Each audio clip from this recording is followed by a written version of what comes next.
Көбінесе мысалы адам бір адамдардың арасында отырған кезде мүмкін Алланы еске алу деген жеңіл болар да. Жеңіл болып, жаңағыдай бір-біріне көмектесер дегендей нәрселер болады енді мысалы. Осы мешіттен бәріміз отырдық та, сол жерде біреу тасбих тартып жатыр, мына жерде біреу Құран оқып жатыр, ана жерде біреу альхамдулилля айтып жатыр. Яғни бір-бірімізге бір көмектесіп сондай не бар.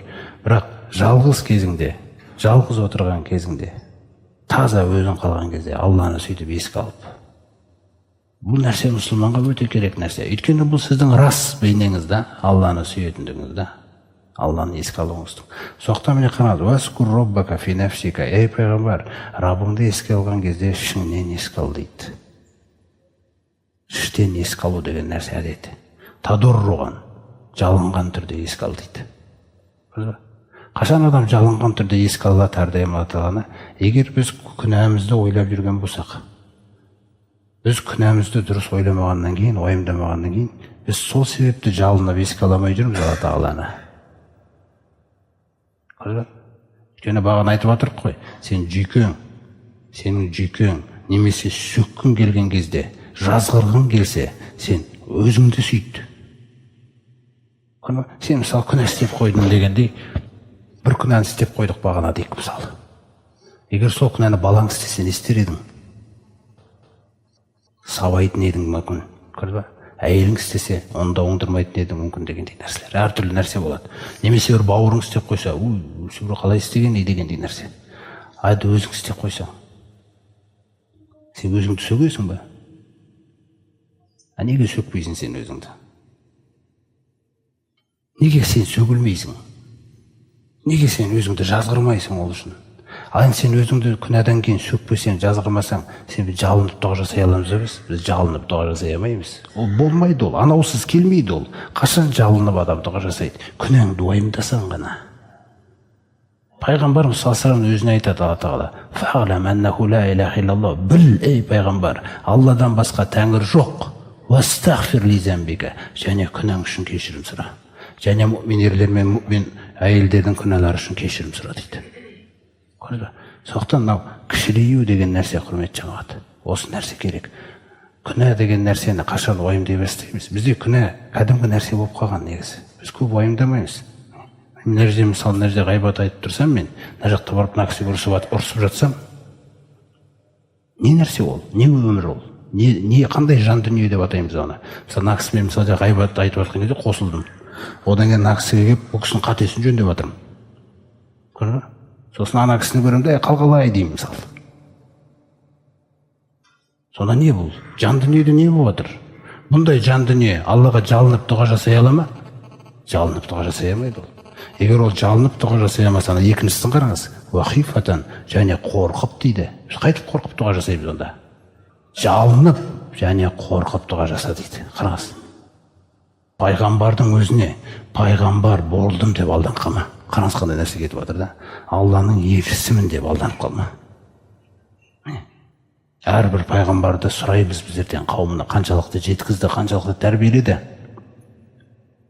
Егер пайғамбардың өзіне өз ішіңнен Аллаға жалынып және қорқып, хифатан, өзіңіз ойлаңыз, қауіптеніп, қорқып, осылай сен Алланы еске ал дейді. Сондықтан пайғамбарымыз саллаллаху алейхи ва саллям осы дұға, осы аятқа жауап беріп, таң намазынан кейін және ақшам намазының алдында таңғы және кешкі зікірлер деген сүннетін қойып кетті. Ешқашан өмірінде тоқтаған емес ол, өзіңіз ойлаңыз. Бәленбай жыл, қанша жыл өмір сүрді? Сол жыл бойы, сол 60 жасқа келгенше таң намазынан кейін таңғы зікірлер күнде айтылады, ақшам намазының алдында кешкі зікірлер күнде айтылады. Сол кезде осындай дұғалар кетеді, жалынып ішінде. Мысалы, Аллахумма инни ас'алука ал-афва вал-афията фид-дуния вал-ахира. Аллахым, мен сенен кешірімділікпен қарауыңды, амандығыңды сұраймын, дүниеде де, ақыретте де. Аллахым, мені алдымнан да, артымнан да қорғашы. Қараңыз. Ла такилни иля нафси тарфата айн. Аллах Тағала мені өзіме қас қағым сәтке де тапсырмашы. Дұғалар, қандай дұғалар айтылады мысалы?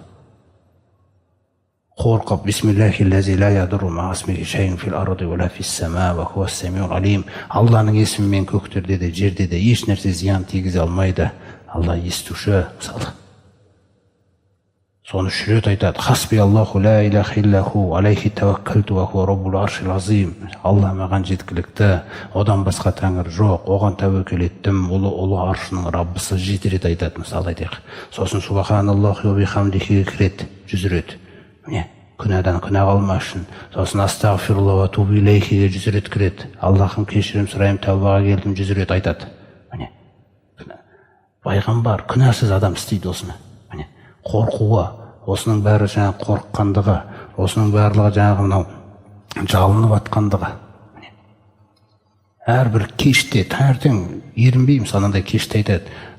Амсайна ва амсал мулку лиллахи раббил аламин. Осы кеште мүлікте бізде әлемдердің Раббысы Аллаға тәнбіз. Аллах тағалам, осы кештің мен сенен жақсылығын сұрайым. Хойраха ва фатхаха. Маған осы кештің жеңісін бере көрші. Мен жеңейші өзімді де, нәпсімді де осы кеште қанады. О насраха, жәрдемін сұрайым осы түннің мен сенен. О нураха, нұрын сұрайым. О баракатаха, о худаха. Берекесін, нұрын, тура жолын сұрайым. Ва аузубика мин шарри ма фи хазихи лейла. Осы түннің ішіндегі жамандықтан саған сыйынамын. Және осы түннен кейінгі жамандықтан сыйынамын. Осыны ерінбей.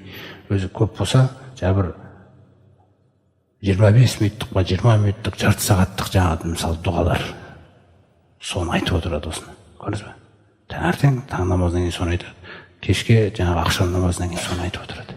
Міне, жалынып жатыр. Жүрек жалынып жатыр. Күніге жалынып жатыр да.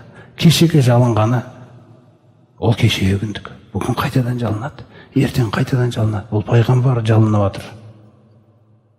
Не пайғамбарымыз жалынуда қандай жол көрсетіп кеткен да бізге? Мұқтаждық деген нәрсені қалай көрсеткен? Күніге зікір жасауда, таңертең және кешке. Намаздардан бөлек нәрселер бұның өзі.